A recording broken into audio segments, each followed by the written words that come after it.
keistimewaan dari Allah Subhanahu wa Ta'ala itu memang mayyasya'u, termasuk kepada Allah yang Allah kersa dan Allah kehendaki. Maka dari itu ketika ada orang yang memiliki keistimewaan, kalian nggak usah iri, kalian nggak usah hasud.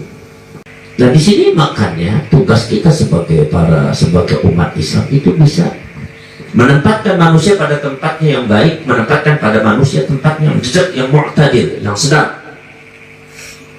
Terlalu ini tidak, terlalu ini tidak, terlalu benci, terlalu begini, terlalu condong sini, terlalu condong sini, tidak. Di atas fitrah manusia, allati fataran nasa 'alaiha.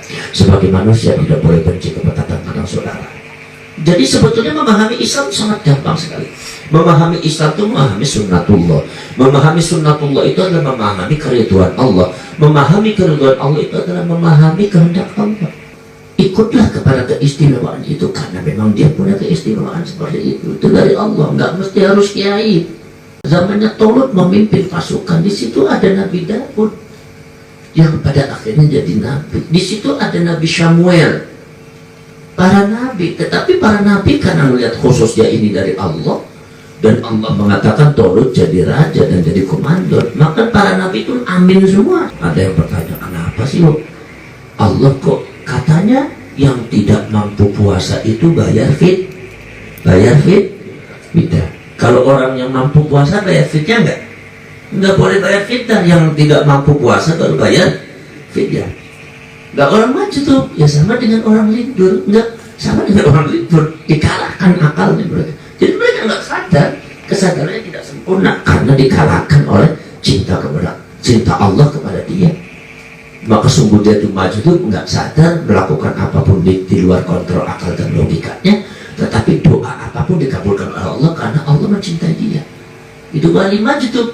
Lah kadang-kadang kok Habib Syekhon nggak sholat? Ya gimana sholat tuh, orang maju tuh nggak wajib sholat tuh.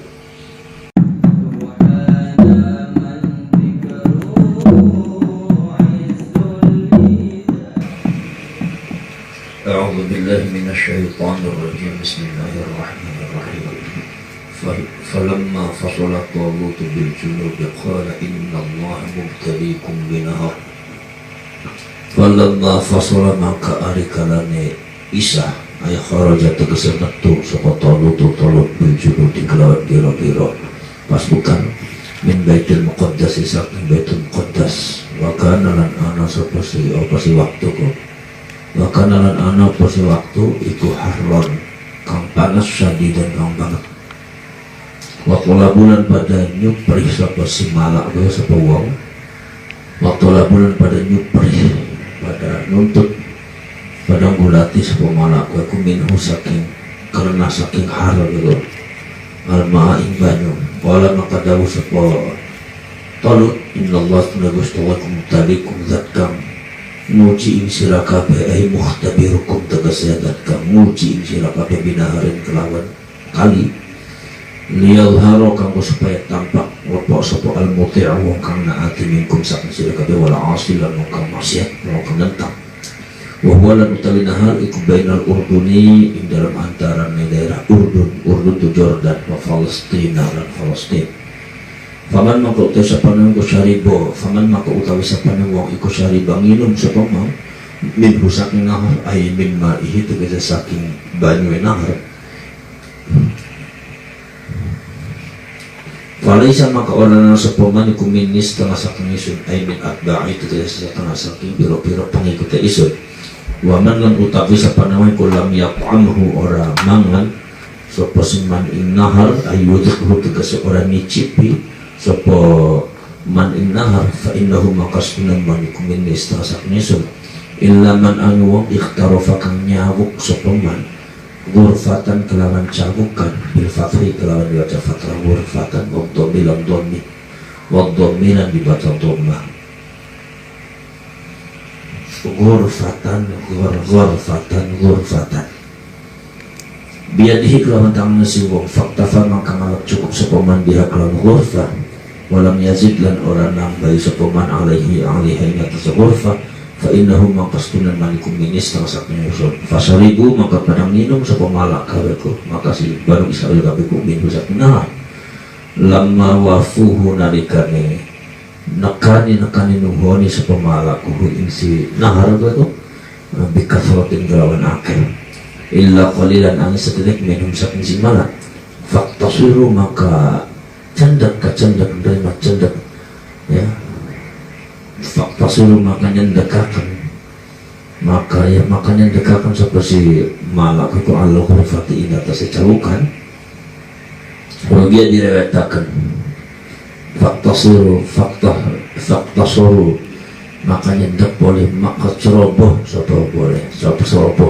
sapa si malak itu Allah khurfati ing atas calukan dia direwetakan apa annas nazghurfah iku kafathum nyukup ya hurfa ing si malak itu lisyurbihim kanggo nginum si malak itu wadawa bihim lan piro-piro binatang tunggangan malak itu wakanulan anas si malak iku salah sumiatin ikut 300 wabin ata asyarolan separuh 11 bin ata asyarol itu berarti antara 11, 12, 13 opone rojulan wong lanang ya 11, 12, 13 di bawah 15 itu wakilah di bawah 13 falamma jawazahu maka arikalan yang liwati sapa si Talut hu ing nahar huwa ya Talut waladina wa'ong ate amanu kang pada iman sapa alladina kabeh ma'ahu satare Talut wa hum lan hal utawi alladina ku alladina tasuru kang pada pepekan kang pada ceroboh sapa alladina kabeh ahlul khurfati ing atase nyamuk banyu di nahar tu di sungai qalu maka dawu sapa alladina syaribuku iqtasaruku ay alladina tegasawong akeh syaribu kang padang minum sapa alladina kabeh la taqata uranana kekuatan iku tetap ay kuat tegese kekuatan iku tetap lana kabeh kami al-yawma inda dinakia bijalut taklawan jalut wa junudihi lan pira-pira pasukan jalut ay bititalih tegese kelawan merangi jalut wa junudihi wajib bunuh lan pada wedi sapa si malak kabeh walam yujawizuhu lan ora bisa ngliwati sapa si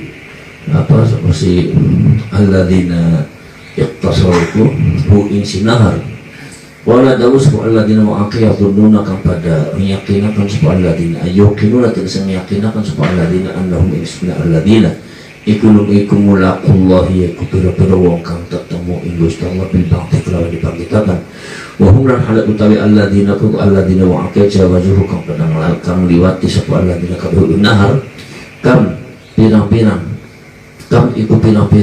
pirang-pirang min fi'atin saking golongan walilatin kang sedikit khobariyatun utawi kam iku khobariyatun kang masa khobar artinya bukan bangsa istifham bimakna kathirin kelawan makna kathirin pirang-pirang min fi'atin saking golongan jamaatin dari segolongan qalilatin kang sedikit qalabat kang menang sapa fi'ah qalabat kang ngalahaken kang menangaken apa fi'atan ing golongan kathiratan kang akeh biiznillah kelawan idine Gusti Allah taala ay bi iradati tegese kelawan kersane Gusti Allah taala wallahu lan Gusti Allah iku ma'as-sabirina serta wong kang sabar-sabar kabeh bil auni kelawan pertulungane wan nasfi lan nulunge dan pertulungane lamma barazulan alikalane ngedeng itu nampak sapa alladzina kabeh jalut tamal jalut wa junudihi lan pira-pira pasukan jalut ay zaharu tegese nampak apa si alladzina itu liqitalihim maring barang si jalut wa junudihi wa tasaffu dan pada berbaris sapa alladzina itu kalau maka dawu sapa alladzina amanu ma'atol Rabbana du pangeran kaula asal mungkin nyempurnakakan sapa panjenengan ay asbib isbib aja subay ya atau jangan isbib usbub ya kang subaya subuh usbub mungkin ngeperukakan sapa panjenengan nyempurnakan sapa panjenengan alaina ing atase kabeh sabaran ing kesabaran wa tsabbit lan mugi-mugi netepaken sapa panjenengan akdamana ing pira-pira telamakane kami bitaqwiyati qulubina kelawan nguataken pira-pira atine kami alal jihad ing atas jihad wa usulna lan mugi-mugi nolong sapa panjenengan ing kami alal qaumi ing atase kaum al kafirina kang kafir kabeh fahazabuhum maka pada melakakan melayuakan sapa si alladzina ma'a talut kuhum ing alladzina ma'al jalut ay kasaruhum tegese pada mecah sapa alladzina ma'a talut hum ing alladzina ma'al jalut biidznillah kelawan idina Gusti Allah taala bi iradatihi tegese kelawan kersane Gusti Allah wa qatala lan mateni sapa Dawud Jalut ta Jalut wa kana lan ana sapa Dawud iku fi askari Talut ing dalam balane ing bala pentarane Talut Jalut ta Jalut wa atahu lan maringi sapa Gusti Allah ing Dawud ku ai Dawud tegese ing Dawud wa atahu lan maringi ing Dawud ai Dawud tegese Dawud sapa Allah Gusti Allah taala al-mulka ing kerajaan fi Bani Israil ing dalam Bani Israil wal hikmatan ing hikmah an nubuwata tegese kenabian ba'da mauti Syumuel yaitu sawise mati Nabi Syumuel wa Talut lan mati Talut walam yastami'a lan ora kumpul sapa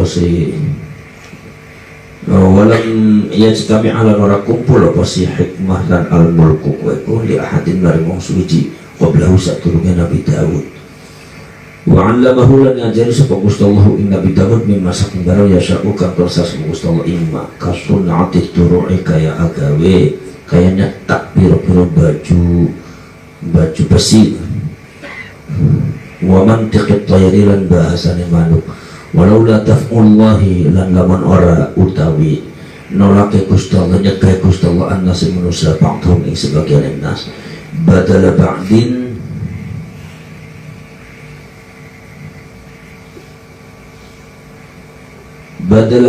ing sebagai gantine sebagiannya minan nasi satu manusia bi ba'din kelawan sebagiannya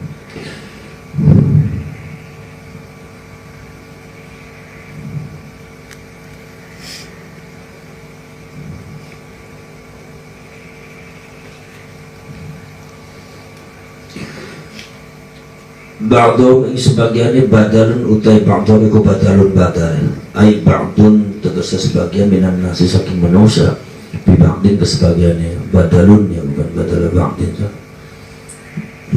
walaula daf'ullahi lan lamun ora utawi nyegai Gusti Allah annas manusia ba'dhum ing sebagiannya nas badalun utai ba'dhum iku badal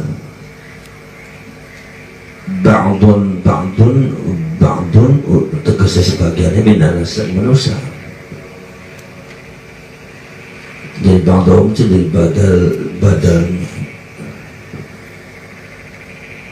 badalnya annas itu ay ba'dun minan nas bi ba'din kelam sebagiannya nafasadat maka yakini bakal rusak al-ardu bumi bi ghalabatil musyrikin kelawan menangi pira-pira musyrik tapi waqatil muslimin lan mateni pira-pira wong Islam terbunuh pira-pira wong Islam kabeh wa takhribil masajid lan merusak pira-pira masjid walakin Allah lan ayat tetapi Gusti Allah kudu fadlin itu zat kang aduani anugerah alal alamin ing atas wong alam kabeh fadafa'a maka nikah sapa Gusti Allah taala ba'dhum ing sebagian nas bi ba'din kalau sebagiannya tilka utai mengkono-mengkono ku ceritaku hadil ayat itu tegese pira-pira ayat iku ayatullah pira ayat Gusti Allah natluha maca sapa kami ing ayat ay naqusuha tegese nyaritakan sapa kami ing ayat alika ing atas sira ya Muhammad wa ya Muhammad bil haqqi lawan benar bisidqi tegese lawan jujur wa innaka lan setuhune sira iku la minal mursalina yaktina setengah sang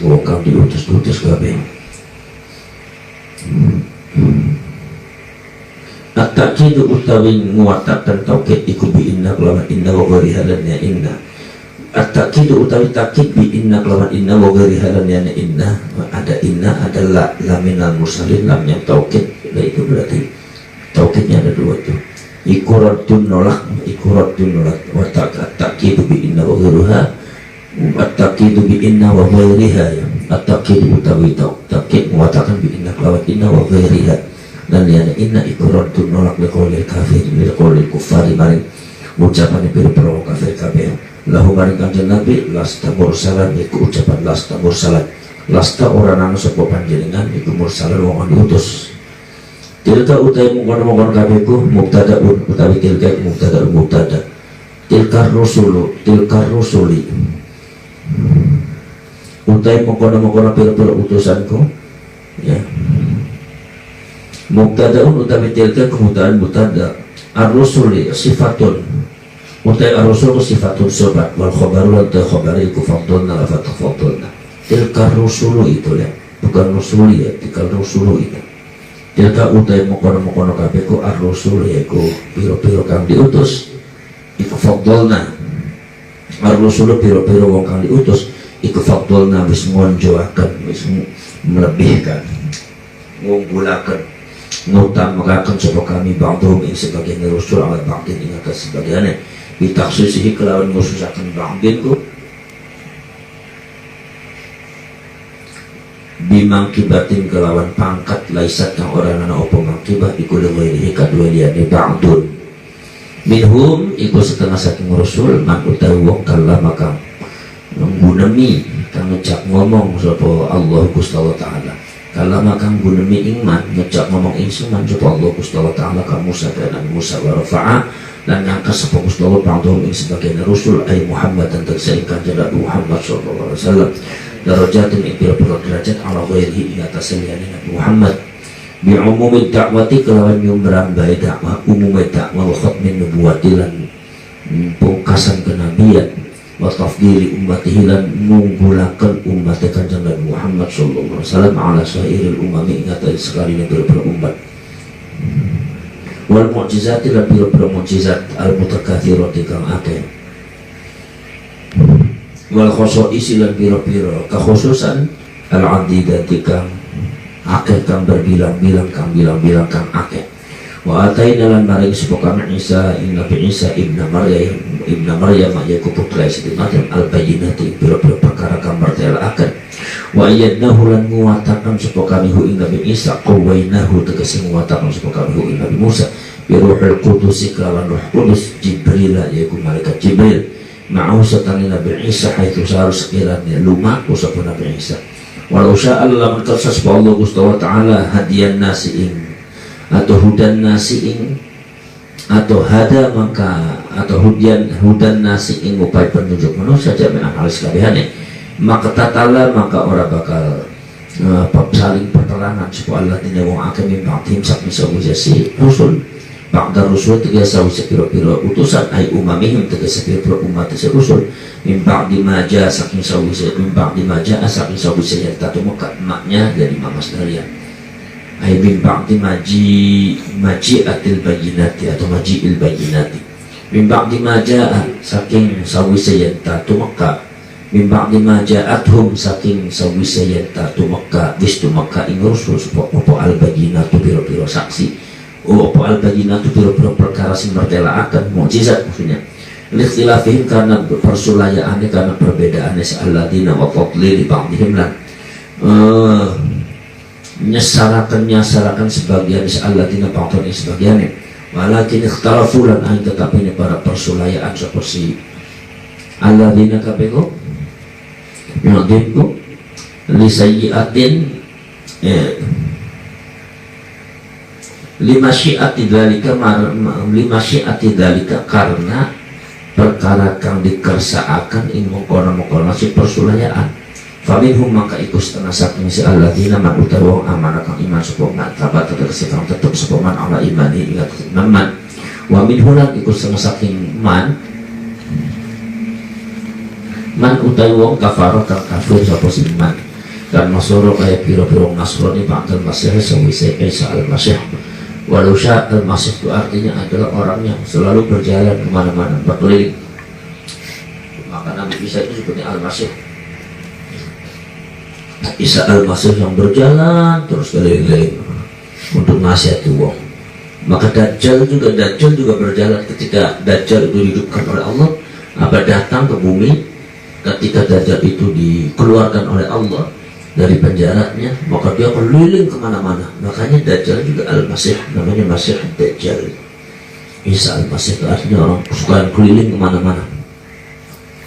Walau sya'ala lamun tersas ku Allah Gusti wa ta'ala maktatalu maka orang bakal paten-patenan sapa semua kabeh takkidun utawi walau sya'allah maktatalu itu kata ikut takkidun yaiku mengatakan walakin Allah lan hanya tetapnya mustahil yaf'alu agawe sapa Gusti Allah ma imbanya barang yuri itu kan mersaakan sapa Gusti Allah imma min taufiq iman saking nunjukaken barang nan nunjukaken uang saakan kersa sapa Gusti Allah iman wa khadlan iman lan gurumpungaken uang saakan kersa sapa Gusti Allah iman.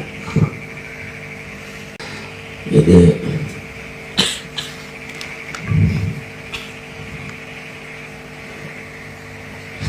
saya ini kemarin vaksin ngantuk, ini minum obat gatal juga ngantuk lagi. Tentu orang ngantuk tuh kesiksa juga. Makanya zaman dulu orang ngantuk dihilangkannya pakai kopi. Kalau lagi minum kitab, kalau lagi ngarang kitab ulama ngantuk minum kopi akhirnya cerah lagi. Kalau lagi mikir birit ngantuk maka pakai kopi cerah lagi. Makanya kata Imam Abu Hasan Asy'adili mengatakan bertemu dengan Rasulullah SAW dalam mimpi. Kata Rasulullah, ya Abul Hasan, kalau seandainya orang meninggal dunia kemudian mulutnya bau kopi, itu maka Allah akan berikan keistimewaan 3 perkara. 1, dosanya diampuni. Nomor 2, masuk ke surga di tempat dari pintu mana saja. Nomor selanjutnya adalah dikumpulkan bersama orang-orang soleh. Ini 3 ini. Ini karena kopi itu wazifatul mutqinin, wazifatul solehin, karena itu wazifahnya kebiasaannya orang soleh. Itu dulu. Kalau sekarang seorang gaplen juga supaya nggak ngantuk pakai kopi, mengundang-undang dia pakai kopi. Jadi rumusnya udah nggak berlaku lagi ya ke malaikat, nggak bisa sekarang, nggak sejen gitu.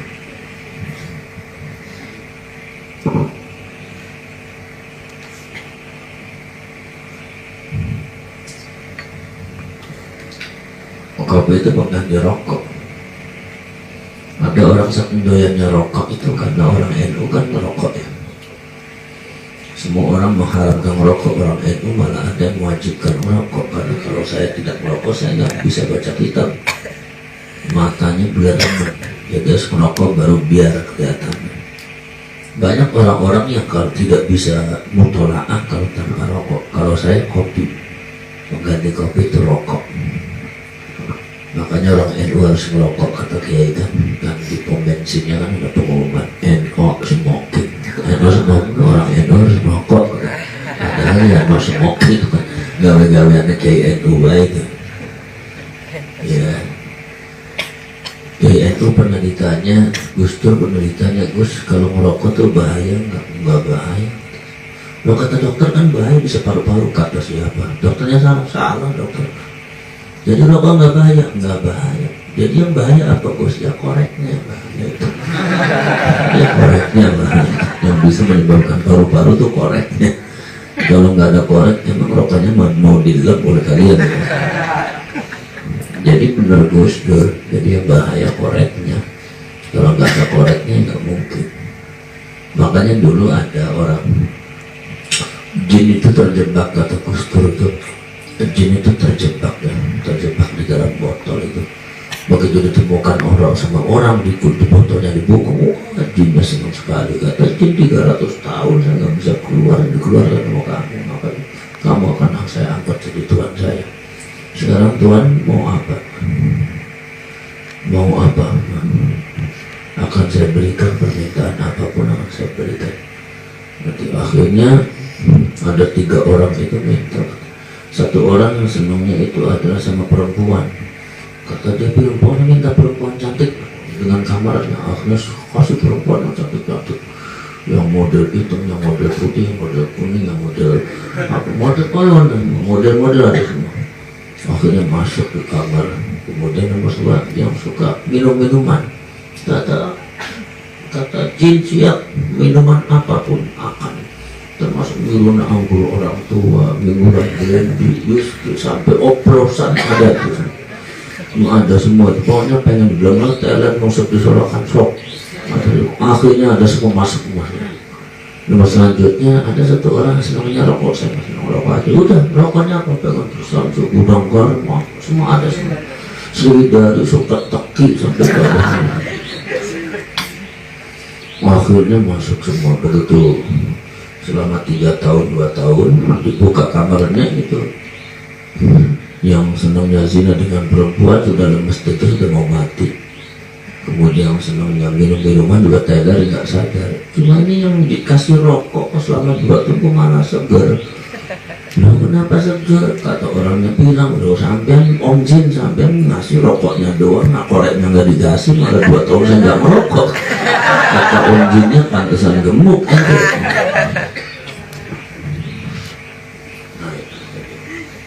Jadi rokok itu yang berbahaya bukan rokoknya, apanya? Koreknya bahaya. Jadi kalau tanpa korek nggak bahaya. Jadi benar Gus Dur merokok itu.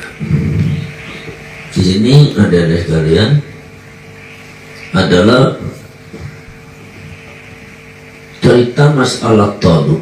Talut memimpin Bani Israel untuk melawan orang yang mengusir Bani Israel dari Palestina.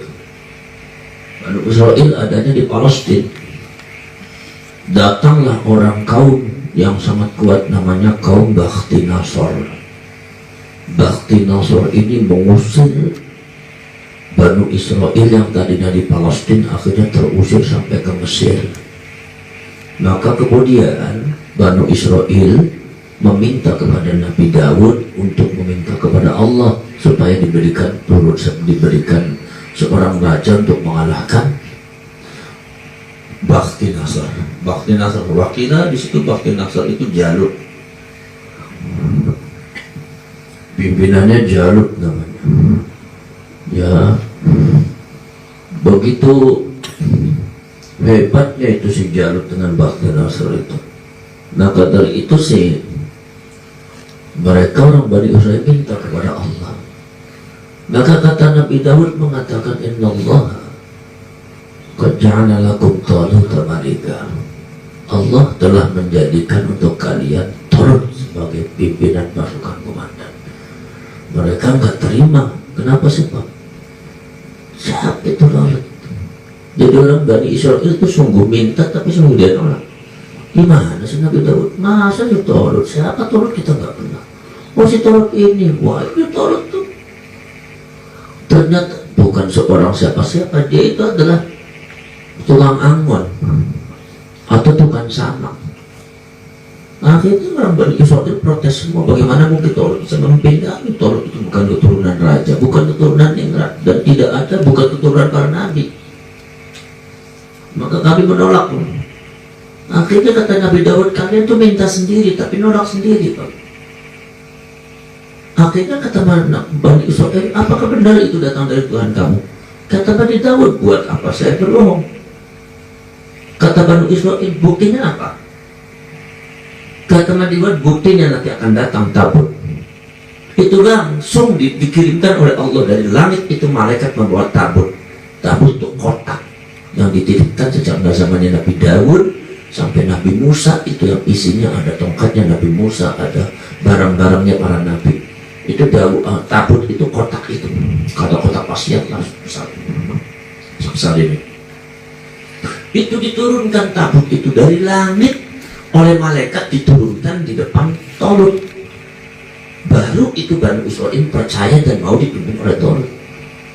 Jadi Bani Israel yang namanya Bani Israel itu masya Allah, orang yang sangat sulit, yang rebel, ya wangkot, ya semacam-macam. Dia suka menentang, ya inan, sudah tahu itu benar tapi tetap ditentang.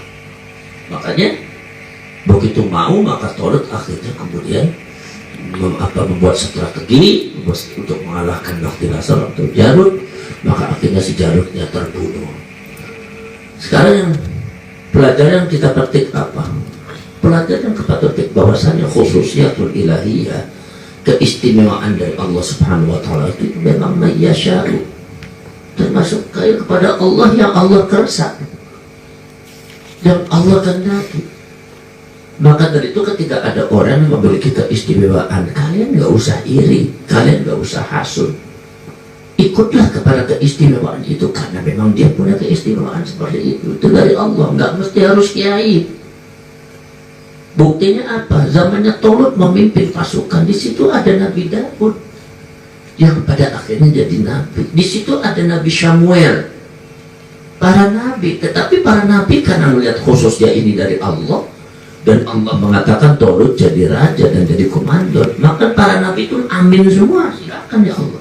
Kami ada di belakang Tolut, dan Nabi Daud, Nabi Symuel, dan beberapa para nabi ada di belakang Tolut yang depan. Karena itu khususnya dari Allah.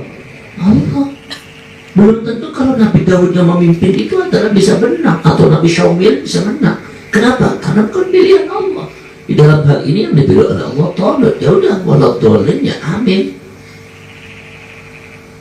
Akhirnya mimpi sampai jadi menang.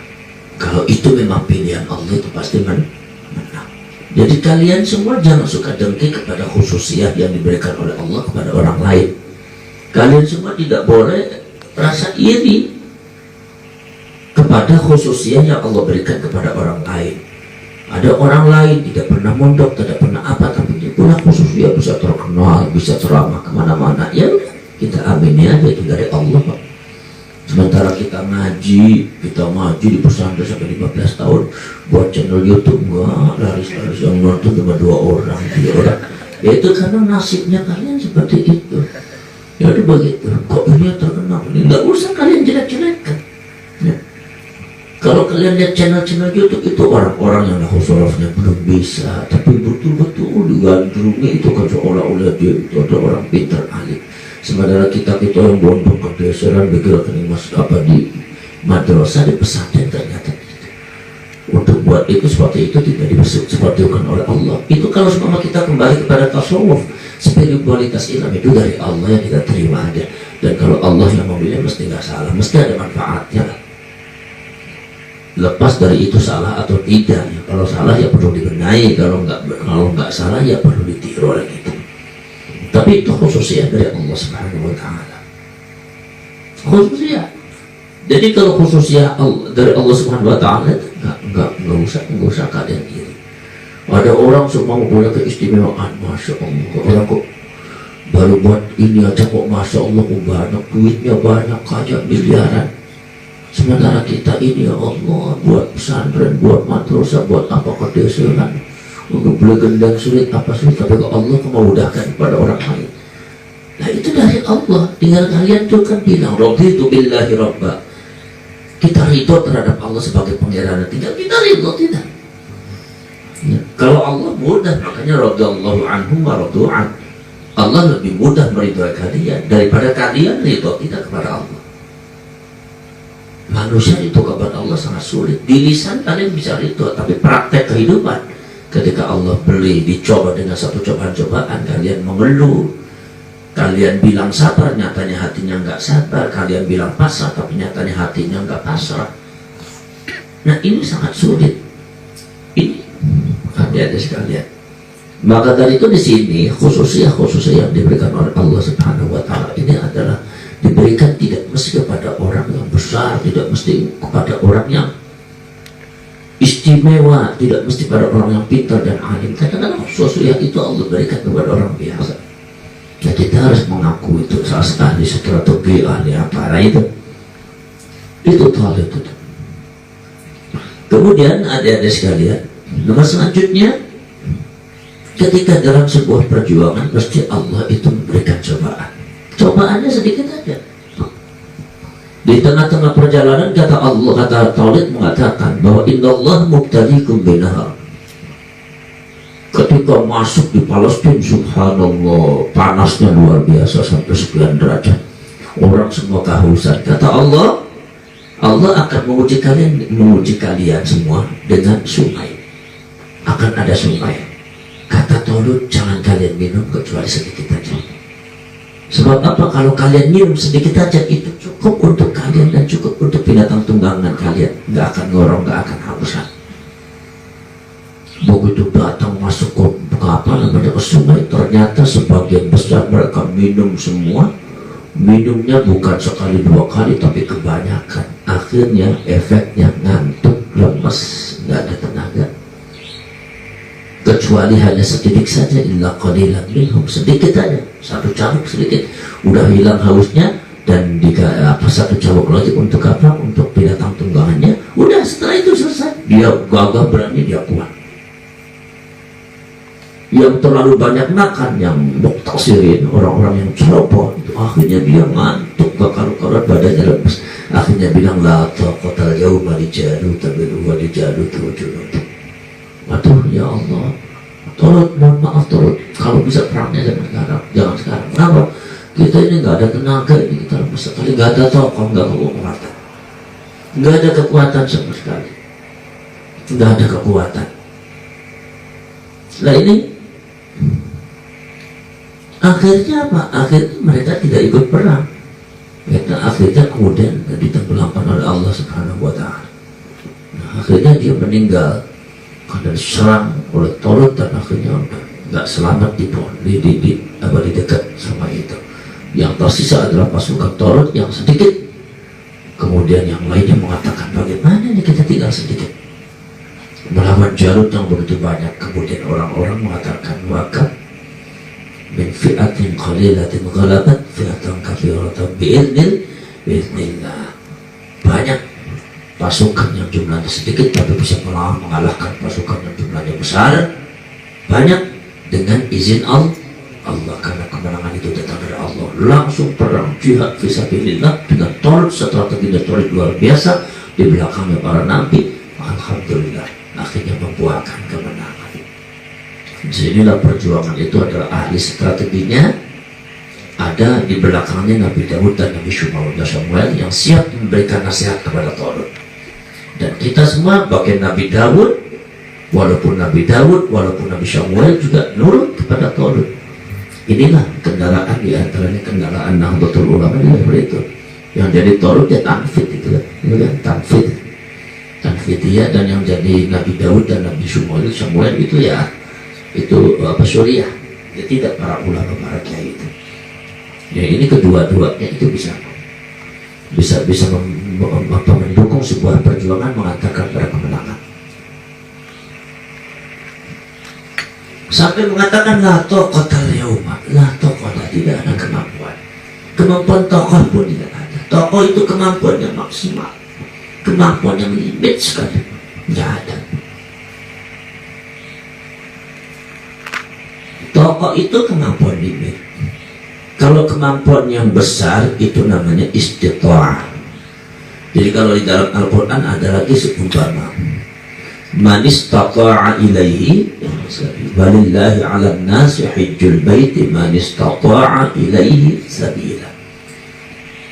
Dan karena Allah, bagi manusia wajib haji ke Baitullah bagi orang yang punya kemampuan istita'ah. Kemampuan istita'ah itu kemampuan yang ober, kemampuan yang besar, kemampuan fauqan nafaqah atau ba'dan nafaqah, kemampuan kalian setelah nafaqah, itu namanya istita'ah.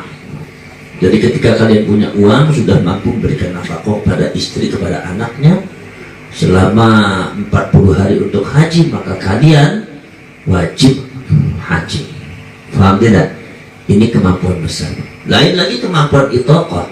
Kemampuan itaqah itu adalah kemampuan yang sangat minim sekali. Makanya dari sekalian di dalam Al-Quran disebutkan walladzina yutiqunahu fidyah. Atau yutiquhu itu adalah mampu. Pernah ada yang bertanya, kenapa sih Allah kok katanya yang tidak mampu puasa itu bayar fidyah. Kalau orang yang mampu puasa bayar fidyah enggak? Enggak boleh bayar fidyah. Yang tidak mampu puasa baru bayar fidyah. Tapi kenapa Allah dawuhnya di dalam Al-Quran walladzina yutiqunahu, orang-orang yang memiliki kemampuan, orang-orang yang mampu puasa maka dia bayar fidyah. Loh kok yang mampu puasa? Lebih parah lagi, ditafsir oleh para ulamanya walladzina yutiqunahu ay walladzina la yutiqunahu. Maksudnya adalah orang-orang yang tidak memiliki kemampuan dalam puasa. Loh, kok berani-beraninya ulama itu menafsirkan beda dengan Al-Quran? Kan Al-Qurannya itu tidak ada nafi, itsbat, yutiqunahu. Kenapa ditafsirkan la yutiqunahu? Nah ini kalau seumpama kalian tidak mempelajari ilmu tafsir, kalian akan salah paham. Padahal sebetulnya betul para ulama. Kenapa? Alladzina yutiqunahu itu bukan orang yang mampu puasa, tapi yang orang yang memiliki kemampuan itaqah. Apa kemampuan itaqah itu? Kemampuan itu adalah kemampuan limit. Di saat melakukan, maka akan doror, bahaya. Tidak ada kemaslahatan. Tapi ada kemampuan. Nah, kemampuan ada min haitsu annahu anna ruha la yakhruju minhu. Yaitu adalah di mana roh itu tidak keluar dari jasadnya kalau dilaksanakan. Contoh puasa. Orang puasa itu kalau seumpama dia puasa kemudian badannya segar, itu kan kalian punya kemampuan istita'ah. Tapi ketika kalian itu mampu puasa. Tapi kalian dalam sakit. Ongkone mampu puasa, tapi kalian tuh siang-siangnya belerongan matanya. Kalau diajak ngomong ngawur. Tapi mampu, artinya tidak mati. Puasa mampu, tapi badannya lemas semua, keringat ademnya keluar semua, keringatnya keluar semua. Kemudian pingsannya 2 kali 3 kali, tapi nggak mati-mati, ya mampu. Min haitsu anna ruha la yakhruju minhu, tidak ada pula. Contohnya orang tua, orang sakit, orang tua. Orang tua itu orang yang memiliki kemampuan itu untuk puasa, kemampuan yang limit. Artinya limit itu ketika puasa mampu tidak mampu, artinya tidak mati. Tapi yang namanya orang tua, begitu puasa dia lemes terus diem aja, diajak ngomong diem aja, tapi mampu. Nanti diajak ngomong diem aja, nanti jawabnya kalau udah azan minum baru makan baru diajak ngomong jawab. Kenapa tadi? Karena saking nggak enaknya puasa, karena beratnya puasa. Jadi dia punya kemampuan karena roh tidak keluar, nyawa tidak keluar, tapi ketika dilakukan ada doror, ada bahaya. Paham tidak? Untuk hifdzul roh bahaya, itu hifdzul jasad juga bahaya. Hifdzul a'dha juga bahaya. Nah, di sini namanya kemampuan itaqah. Di sini yang disebutkan walladzina yutiqunahu fidyah, orang-orang yang memiliki kemampuan itaqah kayak orang tua atau orang sakit ketika puasa, maka bahaya dia. Ketika puasa dia sakit, maka boleh digantikan dengan fidyah. Maksudnya gitu kan? Yutiqunahu benar. La yutiqunahu, memang iya yang tidak mampu, maksudnya tidak dilaksanakan sempurna, dia tidak mampu kecuali dilaksanakan dengan bahaya. Dia tidak, tapi tidak mati. Itu boleh bayar fidyah. Adapun orang yang tidak mampu puasa, itu bukan boleh bayar fidyah. Kalau tidak mampu puasa, ya tidak wajib puasa. Kalau tidak mampu puasa, contoh orang gila, contoh orang stres, contoh orang linglung. Tahu linglung? Pikun. Sudah pikun, puasa nggak wajib. Nggak wajib puasa. Orang pikun kok nggak wajib sholat, nggak wajib sholat. Nggak, bagaimana mungkin orang pikun itu wajib puasa? Baru dia sahur pagi-pagi semangat mandi. Apa buka puasa habis maghrib? Udah jam sama maghrib dewekan bah. Yang namanya juga pikun orang tua. Orang gila ya, orang gila suruh puasa, orang stres suruh puasa ya nggak bisa. Disuruh makan di sahur-sahur, di cangkang-cangkangnya tetap ada apa semua dimakan, diminum karena orang gila. La yukallifu nafsan illa wus'aha, la yukallifullahu nafsan illa wus'aha, tidak bisa itu. Wala tukallafu nafsun illa wus'aha, dan jiwa atau diri orang itu tidak akan diwajibkan oleh Allah dibebani dengan di luar batas kemampuan. Contohnya lagi orang majdub. Majdub itu bukan majnun, majdub akalnya majdub, al-maghlubun bil mahabbah, yaitu adalah dikalahkan dengan cinta kepada Allah. Allah mencintai dia. Orang majdub itu nggak sadar, kayak Habib Syekhon itu nggak sadar.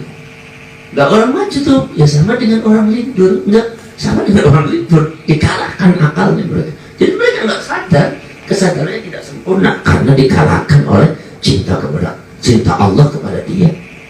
Maka sungguh dia itu majdub, nggak sadar, melakukan apapun di luar kontrol akal dan logikanya, tetapi doa apapun dikabulkan oleh Allah karena Allah mencintai dia.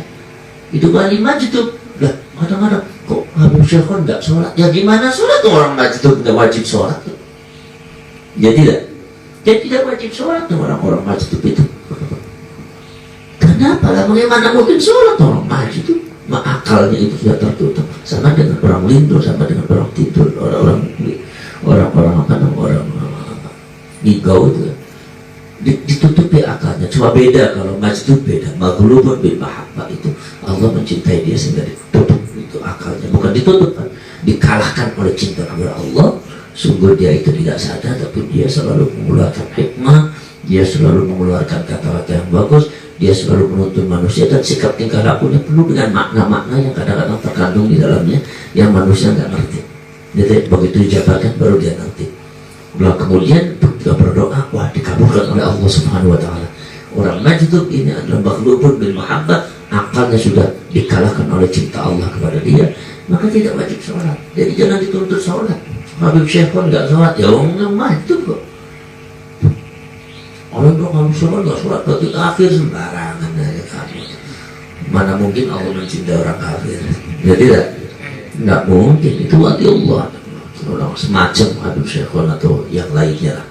Itu yang majdzub beneran. Kalau orang kadang-kadang tengah-tengah waduh maju-majuban itu. Kalau maju-majuban dijewer aja kupingnya. Nah ini ada sekalian itu jadi apa namanya? La taqata itu adalah kemampuan yang sangat baik. Kemudian ada sekalian di sini ada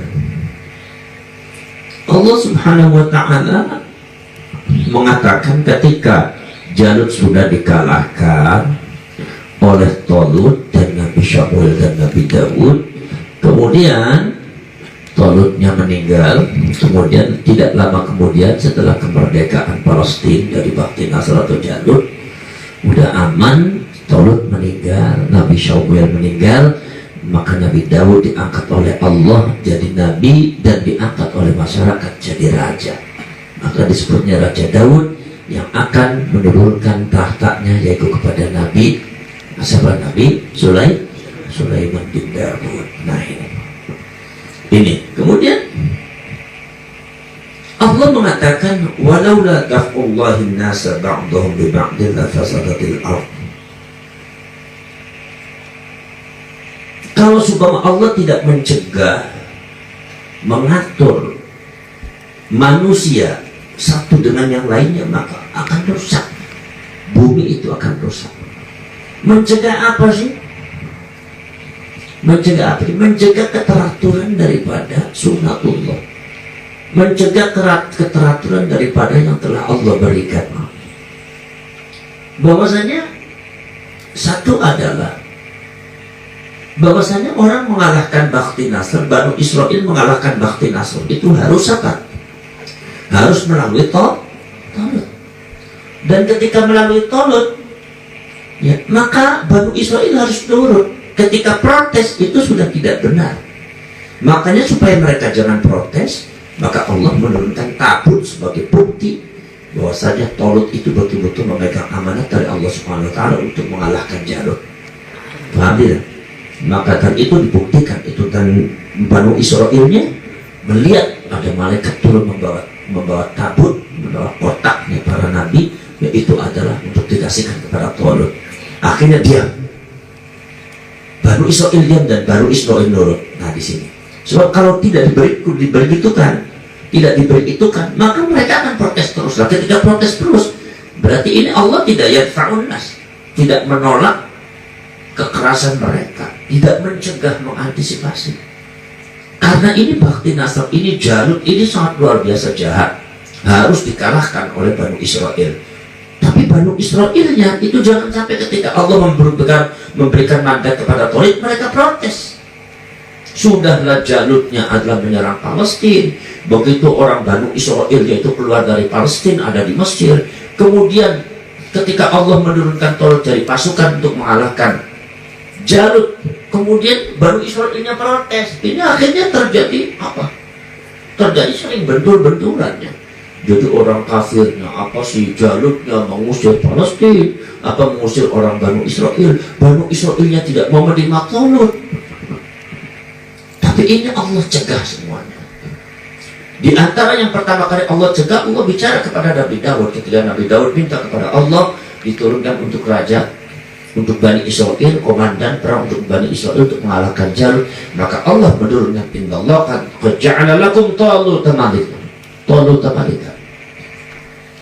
Allah mengatakan kepada mereka, qad ja'ala lakum Taluta malika. Untuk kalian semua, termasuk untuk Nabi Daud, termasuk untuk saya, kata Nabi Daud.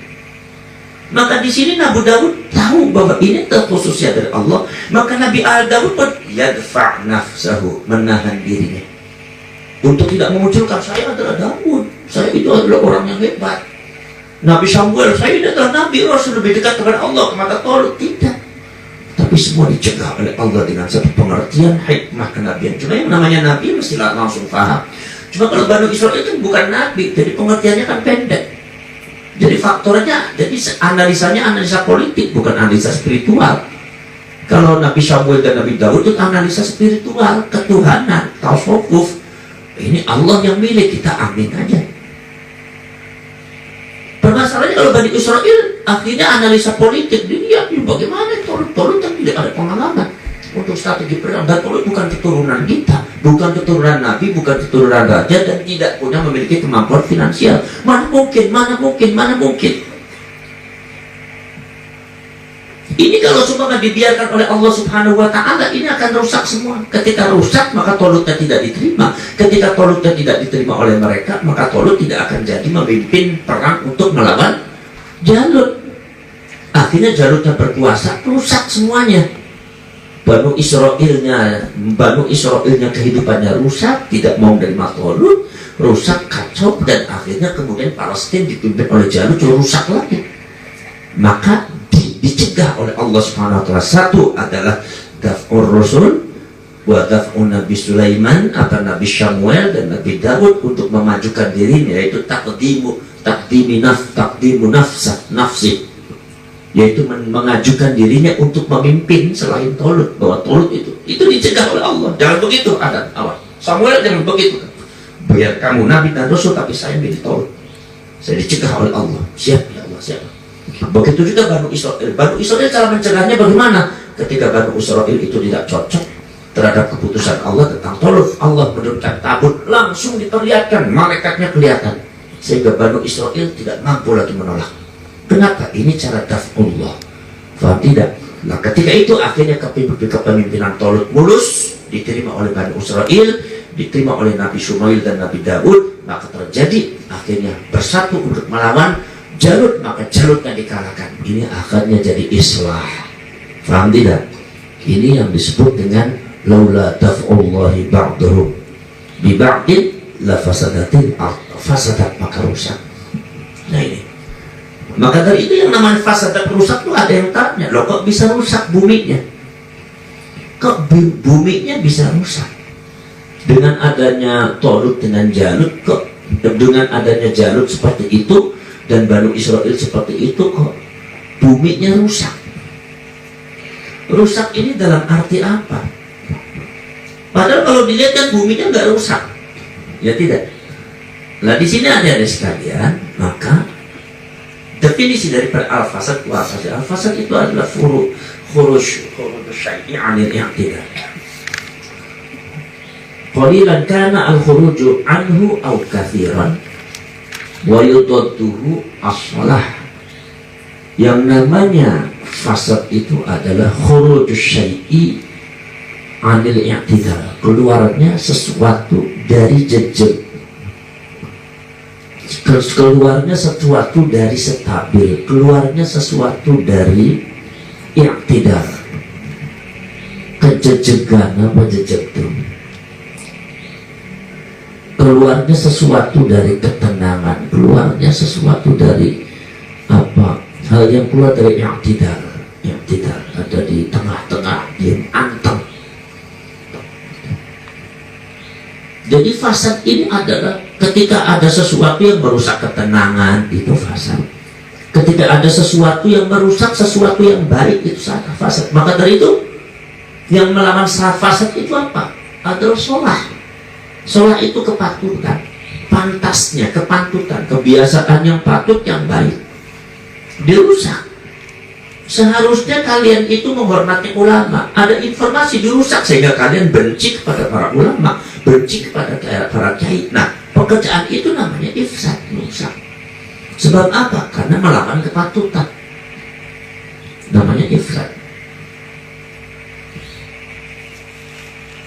Islam itu seperti ini nih. Islam mengajarkan akhlakul karimah. Islam mengajarkan yang nama manusia fitrahnya adalah tidak suka terhadap fitnah, tidak suka terhadap adu domba, senangnya tenang, damai, bersaudara. Ketika ini kemudian dirusak, diselewengkan, dikeluarkan, antar tetangga saling bermusuhan, dibuat diadu domba supaya antar ini dengan yang ini berantem, supaya orang Islamnya benci kepada tetangganya, tetangganya benci kepada orang Islam, satu kawan yang lalu suruh benci. Sebab ini namanya ifsad namanya. Namanya sebab apa? Sebab ikhrajun nas anil i'tidal, yaitu mengeluarkan manusia dari sifat yang tidak ada di tengah-tengah. Paham tidak? I'tidal yang anteng, yang adil, yang patut, sholah patut. Nah ini, jadi Allah Subhanahu Wa Taala mengatakan, ya Allah Subhanahu Wa Taala mengatakan, ketika Jalut itu menguasai Palestina maka akan terjadi ifsad. Apa? Rusak. Kenapa? Kekufuran itu adalah sesuatu yang mengeluarkan manusia dari yang tidak, dari keantengan, dari ada di tengah-tengah, dari kepatutan sebagai manusia, kepantasan sebagai manusia. Manusia itu sudah sepantasnya apa yang disembah adalah Allah, bukan manusia yang lain. Manusia itu sudah sepantasnya menyembah Tuhan ya Allah, bukan manusia menyembah patung. Manusia menyembah patung, manusia menyembah Allah, manusia tidak percaya kepada Tuhan, kepada Allah, itu sudah namanya mufsid, termasuk mufsid. Maka tentu yang namanya fasad itu bukan sekedar apa. Fasad itu bisa terjadi di an-nafsu wal badanu wal asyaul kharijah anil istiqamah, yaitu adalah bisa keluar, bisa dilakukan oleh jiwa atau diri atau badan, hati, begitu juga sesuatu yang mengeluarkan kalian dari istiqamah. Itu yang bisa fasad. Nah di sini makanya tugas kita sebagai umat Islam itu bisa menempatkan manusia pada tempatnya yang baik, menempatkan pada manusia tempatnya yang jejak, yang mu'tadil, yang sedang. Terlalu ini tidak, terlalu ini tidak, terlalu benci, terlalu begini, terlalu condong sini, terlalu condong sini, tidak. Di atas fitrah manusia, allati fataran nasa 'alaiha. Sebagai manusia tidak boleh benci kepada tetangga saudara. Jadi sebetulnya memahami Islam sangat gampang sekali. Memahami Islam itu memahami sunnatullah. Memahami sunnatullah itu adalah memahami keridhaan Allah. Memahami keridhaan Allah itu adalah memahami kehendak Allah. Itu sangat mudah. Ketika sudah sesuai, ketika sudah keluar dari i'tidal, dari sesuatu yang mu'tadil, sudah keluar dari kepatutan, itu sudah bukan Islam. Manusia itu sepatutnya kalau disakiti, sakit. Begitu juga orang kafir juga, orang non Islam juga kalau disakiti juga sakit. Oh kita berarti manusia baik Islam non Islam tidak boleh disakiti. Namanya yang tidak. Ketika keluar itu Allah pokoknya yang Islam harus dibela, yang non Islam harus dibunuh, disakiti. Wah ini bukan yang tidak, ini namanya ifsad namanya. Paham tidak? Maka agama Islam itu agama yang tidak ngajarin ifsad, agama yang melindungi kemanusiaan. Kenapa? Karena melindungi kemanusiaan itu adalah salah satu sifat i'tidal daripada kehidupan manusia itu sendiri yang harus dijaga. Maka di dalam Islam ada hifdzur ruh, menjaga jiwa, hifdzul mal, menjaga harta. Jadi al-i'tidal bi hifdzur ruh, wal i'tidal bi hifdzil mal, wal i'tidal bi hifdzil a'dha, wal i'tidal bi hifdzi manfaatil a'dha, wal i'tidal bihifdzil air, termasuk menjaga prestise harga diri. Itu ada i'tidalnya. Jangan suka menjatuhkan orang, jangan suka menjelek-jelekan orang, jangan suka mencela mencaci maki orang, karena mencela dan mencaci maki orang ini sudah keterlaluan, sudah keluar dari hal-hal yang i'tidal, dari hal-hal yang mu'tadil, dari hal-hal yang istiqomah dan sholah kepatutan sebagai manusia. Kalian kalau seumpama dicela, dicaci maki sakit nggak? Sakit, sama saja mereka juga sakit. Maka kata Islam, kalau seumpama kalian dicaci maki sakit, jangan mencaci maki orang. Ketika sudah tidak mencaci maki orang, karena kita kalau dicaci maki sakit, ini namanya sifat yang tidak. Ketika kita mengatakan kita mencaci maki orang, mencela orang, berarti kita sudah keluar dari i'tidal. Ini yang disebut dengan ifsad, ini yang disebut dengan khurujus syai'i anil i'tidal. Paham tidak? Nah ini maksudnya. Makanya kata Allah Subhanahu wa taala, "Zaharul fasadu fil barri wal bahri bima kasabat aydin." akibat sikap tingkah laku dan tangan-tangan manusia ini, akibat pekerjaan tangan manusia, la fasadatil ardh, zaharul fasadu, kerusakan nampak di bumi. Kerusakan di sini adalah bukan mesti ada gempa bumi saja, tetapi itu rusak tatanan kehidupannya gara-gara ekonomi, gara-gara politik, gara-gara tangan-tangan manusia yang kotor. Akhirnya sesama tetangga tidak mau menghormati, orang tua tidak dihormati. Sebetulnya orang tua ini diperhatikan, anak diperhatikan, lupa. Akhirnya dia melenceng kepada tugas-tugas politik dan ekonomi, senang sama harta tapi lupa sama orang tua. Luar dari i'tidal, tidak memperhatikan bagaimana anak-anaknya karena mengejar harta. Keluar dari i'tidal. Istrinya kalian tuh mobil atau manusia, anaknya kalian tuh uang atau manusia. Manusia, kenapa kalian lebih menjaga uang daripada anak kalian? Ini sudah kharaja 'anil i'tidal, keluar dari i'tidal. Ini maka dari itu dasar ekonomi dan politik, di mana kekuatan manusia, otoritas yang manusia memiliki otoritas kepadanya, keahlian-keahlian itu harus didasari dengan ketakwaan supaya kita jangan keluar dari i'tidal. Bahwasanya ada pokok kebutuhan primer secara spiritualitas agama seperti sholat, menghormati orang tua, perhatian kepada anak, kemudian dan kepada Allah, itu jangan ditinggal. Baru kemudian setelah itu adalah kebutuhan dunia, yaitu dunianya jangan ditinggal. Walatan sama sibaka minat dunia, maka kalian tidak boleh lupa kepada bagian kalian di dunia. Ini beres, dunianya diurusi, agama tidak dilupakan, diajukan, dan akhlakul kalimat tetap dipegang. Ini namanya i'tidal. Ketika kalian ke dunia saja tetapi agamanya, akhlaknya tidak ada, namanya ini ifsad. Paham tidak? Nah inilah adik-adik sekalian. Maka termasuk penguasaan Jalut terhadap Palestina pun atau Bani Israel yang akhirnya menjadi kafir karena Jalut ini tidak percaya kepada Tuhan, merasa dirinya Tuhan. Nah itu sudah ifsad. Kemudian juga termasuk ifsad juga adalah seharusnya Bani Israel itu menerima Talut. Kenapa? Hanya meminta kepada Nabi Daud untuk meminta kepada Allah seorang pemimpin, kan Bani Israel. Kenapa ketika Allah memilih Bani Israel menolak? Ya tidak. Jadi kalau dibiarkan penolakan Bani Israel itu termasuk ifsad. Ya tidak. Tidak seharusnya. Kenapa sebabnya? Lo yang minta siapa? Kalian. Yang rugi siapa? Kalian. Yang sekarang sedang menderita diusir oleh Jalut siapa? Takut pada Jalut. Kalian. Minta kepada Allah. Iya. Ketika Allah turun nolak, kalian kok nggak terima. Ini kan berarti ifsad. Maka supaya ifsadnya tidak ada, maka Allah buktikan kepemimpinan Talut. Maka tabut diturunkan dibawa oleh malaikat, dan melihat langsung Bani Israel yang melihat langsung tuh, sehingga Bani Israel melongo aja. Kalau bahasa sini cecatukan kami tenggelam dulu. Apa cecatukan kami tenggelam itu bahasa Indonesianya.